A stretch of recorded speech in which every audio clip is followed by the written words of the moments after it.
Hey guys, welcome to Gods Unchained with the Professor and FakeMews. How are you doing today, FakeMews? Doing all right. How are you doing? Doing good, doing good. All right, welcome everyone. We're on the episode of Musing on 6/8. I forgot to tell you last week, FakeMews, that was our 10th episode. Today's our 11th. Can you believe that? That's typically how numbers go. After number 10, there's usually number 11. Yeah, And yeah, then but and then after that, there's a 12. you, you, I you, think you we could might predict need the to get future. that. Who was that person who wrote the song about the days of the week? We might need to get that person on that. Because they there was a popular meme song back in the day. It was talking about like Wednesday, Thursday, and then they got really Oh, excited about Friday, I believe. yeah, Yeah, yeah, they yeah. they went through all the days of the week. Yeah. Yeah, so Rebecca Black, Friday. Uh, there you go. You're an expert in this. Definitely, that's right up my alley right there. But anyways, yeah, can't Yeah, believe it's that's. been 10 weeks or so of this. All right, so let's jump into it. First off, weekend ranks. I think you did a repeat of your 18 deck challenge, right?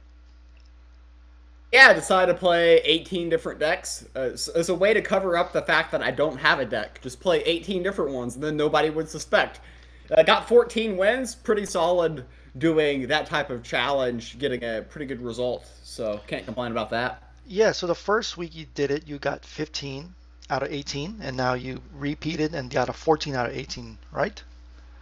So this week I guess it's going to be 13 out of 18 if we go with the pattern, but Yeah. that would still be solid. Yeah, so are you planning to repeat the same strategy given that what we're going to be talking about soon is the bounce patch? Yeah, I basically am waiting for the big disastrous weekend ranked. The first time I did this, I ended up getting 6 wins. Then the second time, 15. The third time, 14. So we really don't know. Literally anything can happen tomorrow. So that tune in at 6 p.m. Central Time, 4 p.m. out west. Yeah, that's when we'll be doing weekend ranked. Yeah, so that's Friday night, 6 p.m. Central. So I think what you're referring to is a reversion to the mean, right? From your 6 wins jumping up to 15, and now you see it kind of slowly dropping back. You're thinking it's going to revert back. I have no idea. Logically, you should not be doing as good as I've done the past 2 weekends, doing something silly like this. Yeah. Some of my decks are probably slightly suspicious. Obviously, none are that terrible. I've actually gotten at least one win with every deck out of the Oh, 18. nice, nice. So, no deck went 0-2 Okay. from back to back weekends. Yeah, because I remember the first time you did the challenge, you lost with controlled deception, I believe. So that means you got to win this time, right? Yeah, I did. Okay. Control Deception was the one that I was struggling the most with. I lost the first 4 games I ever played with the deck, so it was looking really, really bad. But it has since won 3 consecutive, so it's Nice. it's riding a hot streak now. That's good news. Good news for you. All right. Speaking of weekend ranked and control deception and new decks, big news for this week. We had the last balance patch for Band of the Wolf on June 5th, and then a firestorm ensued. And just kidding, we have a last balance patch that dropped on June 7th. So let's start with the first balance patch, Fake News, on June 5th. So everyone expected this balance patch. They had told us before that there was a last balance patch before Band of the Wolf locks. Clearly states here this is the last balance patch. So quite a bunch of changes. They promised us bitter endings last time, and bitter endings happened here. But I'll let you drive this, Fake News. Which one stood out for you? I was most surprised by Dralamar. Everything else was kind of somewhat on the radar, but I actually like the change to Dralamar. I mean, it's not very playable, but the general idea is the whole infinite loop with Magic Inks was just problematic, and there were ways that people could abuse it. And technically, GU was saying that if anyone who did this would get banned, but that feels a little bit Uh, very odd. yeah, So I didn't think that was a good solution. So just changing the card so that you can't do it is a better way of going about things. So the way they changed it, it's a 7 mana 6/6 now, and the effect has been modified. So instead of every every spell you play you refresh mana, it's only after the first spell. Does that make it unplayable? I mean, it doesn't work for the combo, but do you think in general, do you feel like that's an unplayable card? I think in some free to play decks you can consider running it. It's a 6 mana 6/6, not a Oh, 7 mana okay, six sorry. six. So not that bad. And the 6 mana slot can be difficult to fill. I think they should have given it a little bit of extra juice. Maybe give it ward, and then I think that it could have been a little bit more interesting. But with being the 6/6 stat line, I mean, you die to stuff like lightning strike, and I feel like your opponents are a lot more likely to be able to deal with that, given that it has just no protections at all. Yeah. So I guess in other words, typical GU nerf, basically unplayable. And that also explains why I don't do good with Dralamar, thinking he was 7 mana. That's when I would trigger my combo. Apparently, it was only 6 mana, and I waited a turn for no reason. All right, moving on. Yeah, that was that would lower your win rate by a bit, actually. Yeah, that explained it. Um, any other one that stood out to you? I think Yeah, we. I was surprised by Cutthroat Insight. It's interesting now. It's kind of a playable card now. Okay. Basically, you take a card out of your opponent's hand, and then you draw a card. You put it at the bottom of the deck. So, unless the game comes down to fatigue, they're not going to see their card, or unless they're playing some Magic type of deck, which can foresee a lot. So it's a very interesting card now. It's don't think it's quite as annoying as it was before, but you can argue that in about 80% of matchups, I would say that this version of Cutthroat is better than the old version of Cutthroat. And a lot of people are going to come at me when I say that, but being 3 mana versus 5 is a big difference, and you do draw a card, so it is card advantage because you do remove a card from your opponent's hand. Okay. Yeah, I was going to ask you about that in terms of thinking through the valuation of card plays and individual cards. So obviously before at 5 mana, the original Cutthroat was steal a card from their hand, and I think that was pretty powerful because you're taking a card and adding it to your hand at 5 mana. The initial nerf changed the effect and left it at 5 mana, and then I think everyone agreed that at 5 mana with the nerfed effect it wasn't worth it. But now that it dropped 2 mana to three, I think you mentioned the card advantage. Is that the sole reason? So you're thinking that okay, you're paying 3 mana, you are gaining information, looking at your opponent's hand, you're getting rid of a card in their hand, and then you're drawing a card. So all that is worth 3 mana. Fake news. You think that's about fair? Yeah, well, let's compare it to a similar card in terms of value, Cram. 3 mana, draw 2 cards. Very Okay. simple card to understand. It's a net positive 1 card advantage for you.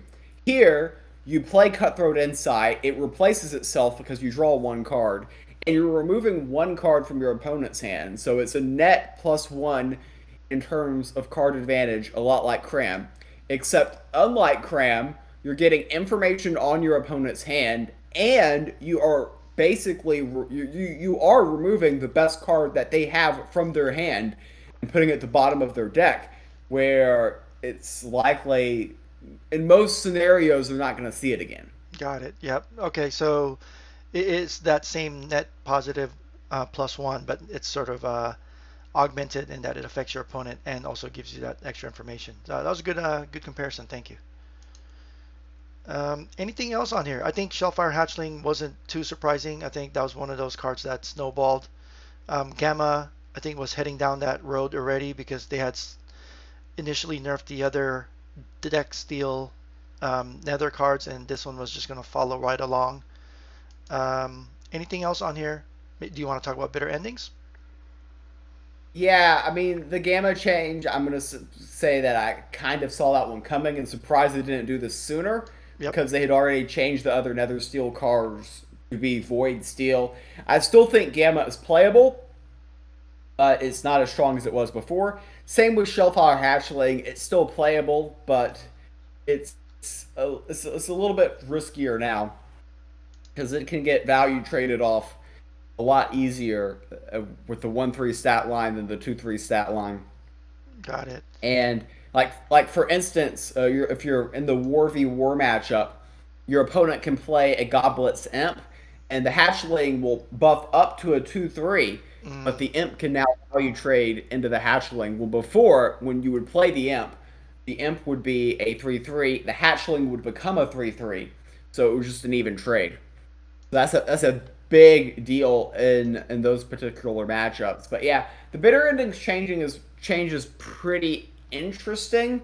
It makes it a lot more difficult to execute the combos. So obviously it's harder since it's harder to execute the combos. It is going to be a nerf to the deck. I do think that the Rock Drake bitter endings type of archetype was a little bit too strong before, and this nerf should help police that a little bit. okay.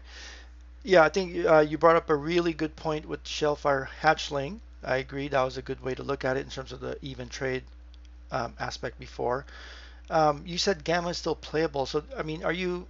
I'm not understanding this steal from the void thing. I guess maybe because they promise it'll unfold more later, but I don't see the value of that right now. I mean, obviously sometimes the opponent could have a really juicy void, but why do you still think Gamma is still playable right now?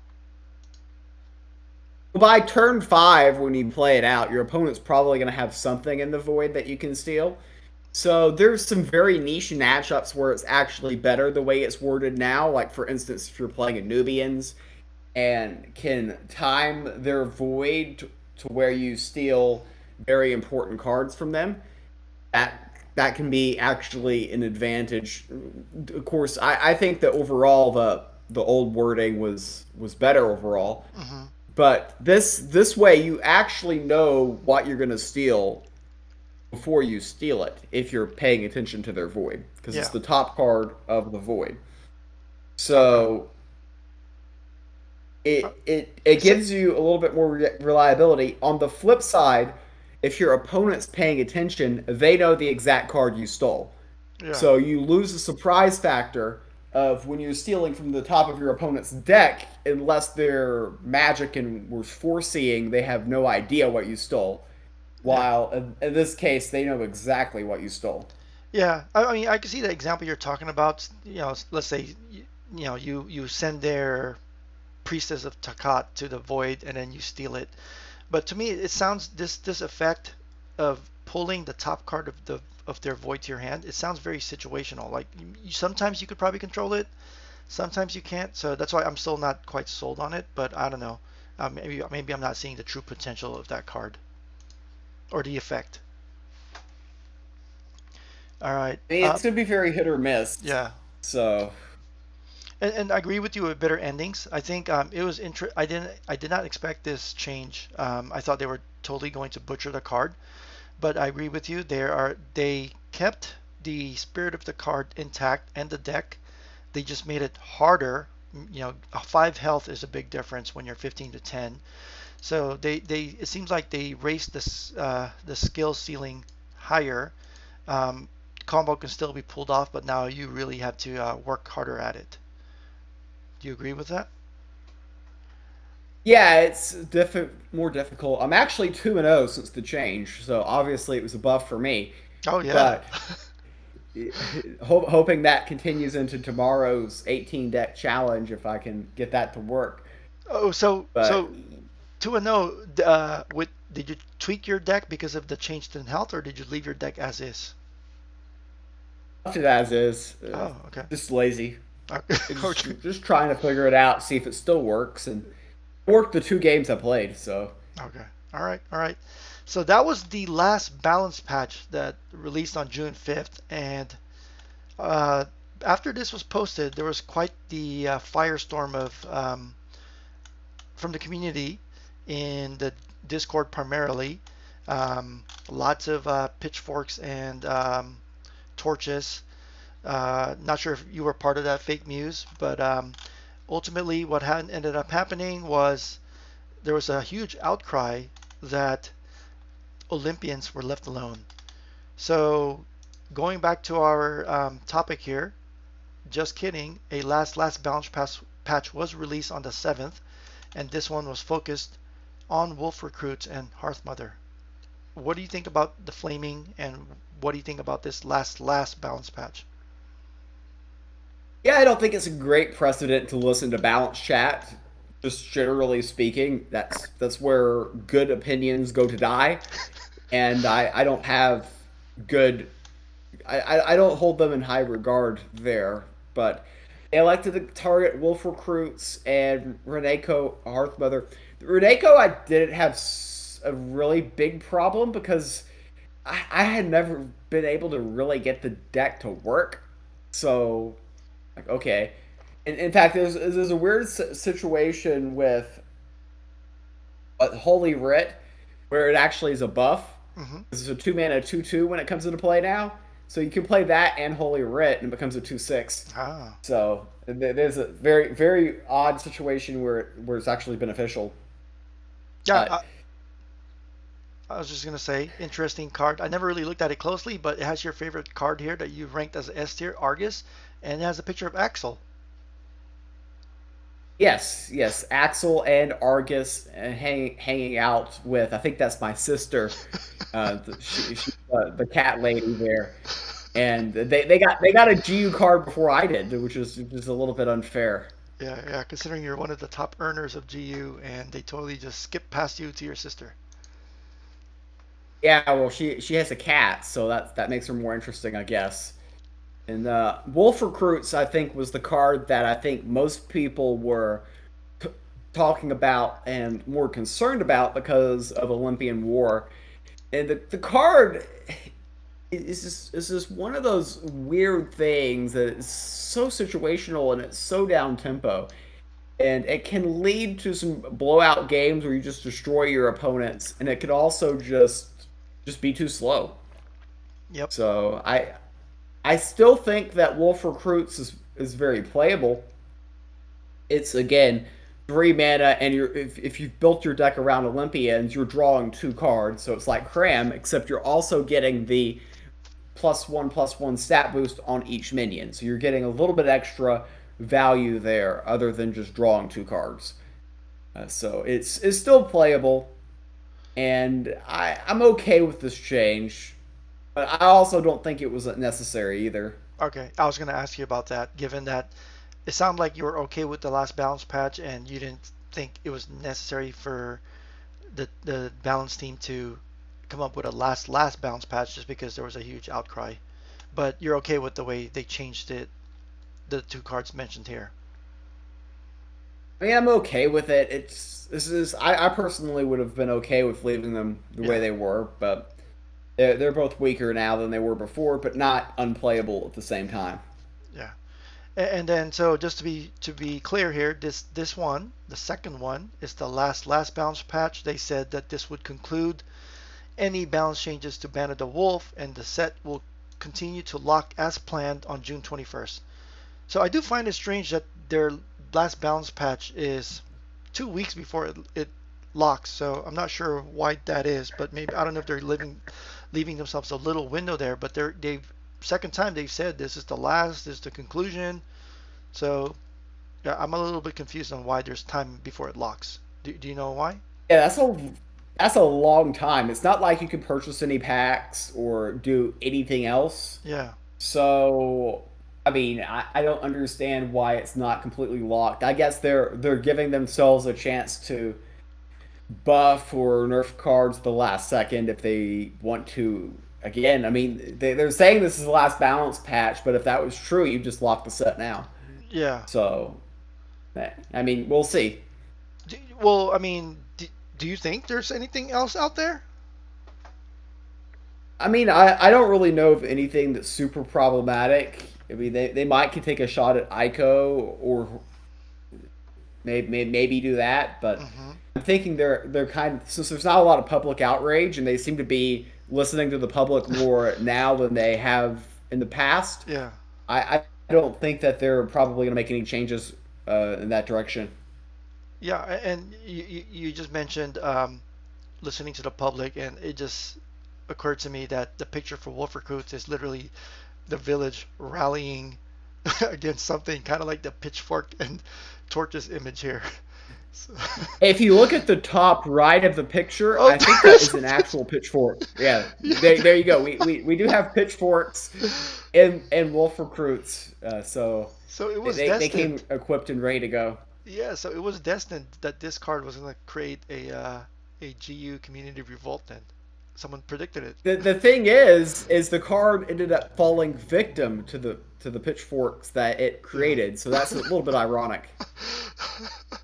Yeah, backfired. And last thing, there was a little note here from Bryn, promising that Dralamar will be reverted once they fix the exploit that you were talking about. You did say you're okay with the way it is now, and you're okay with it the way it was before, right? If they fix the exploit. I would give it ward in its current Hmm. state and just lock it. Like leave it a 6/6 and just give it ward and call it a day. Yeah. Leave Okay. it somewhat playable, but I mean the old thing is see I don't know how they fix the Magic Inks thing unless they change the rules of Gods Unchained.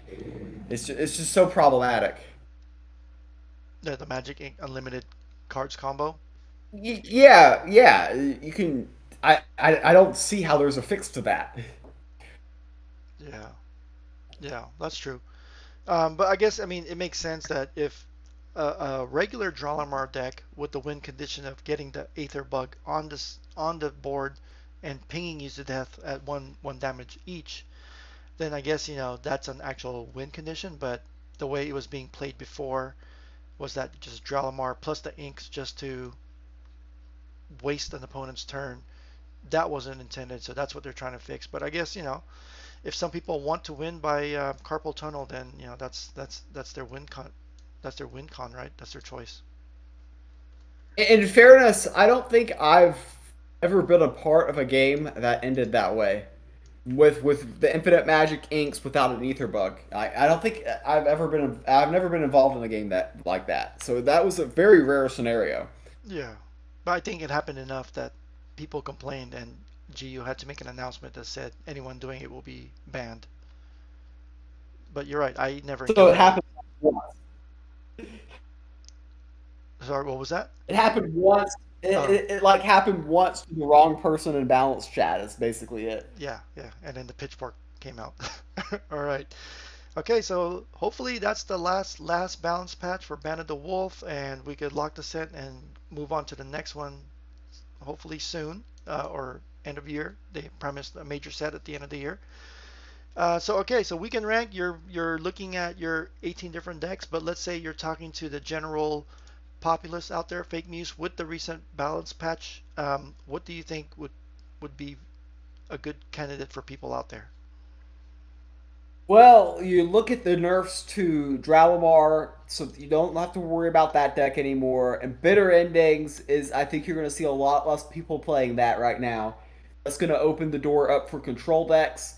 So your control zombies, your control war, your control nature. I think those type of decks can potentially face this weekend with a little bit of a downswing in combo, with combo getting hurt a little bit. Hmm. Good call. Good call. Um, any tournaments going on? Nope. Nope. Dry spell. That is, I think, the official stance of GU. Is no tournaments. Okay. All right. Maybe one day soon it'll come. Some will come back. All right. So you have your stream for Friday with your three-peat of your 18 deck challenge. You still planning your? I noticed you didn't stream your Wednesday, right? I was live yesterday. Oh, you were. Oh, sorry, then I missed it. Yeah. Okay, I missed that one. How did that go? I guess I was quick enough to the point where you didn't notice that I was streaming, so Okay. obviously wasn't that slow. All right. And I'm then doing pretty decently on the MMR rankings right now. I think I'm like number two last I checked, which is where you normally expect me to be. yeah, yeah, of course, not never first, but And at of least second. course, number two on the Infinite Mana list as well. Which, by the way, Infinite Mana is tracking. Like it's a season long. I think it's multiple going to be multiple months long MMR. So the Infinite Mana MMR does not reset when weekend ranked resets. Dang. And there's rumors that there may be stuff, but there also may be not stuff at the end of the season, depending on how things go. Trying to So line up those sponsors. yeah, okay. So tell us, when does the season start and how long does it run for?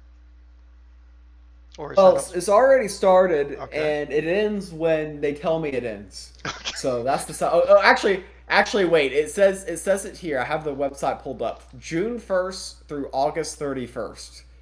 So Oh, so there it you just go. started. It just started. Right Yeah. before Labor Day. It just Nice. started. Yeah, we're about a week into it.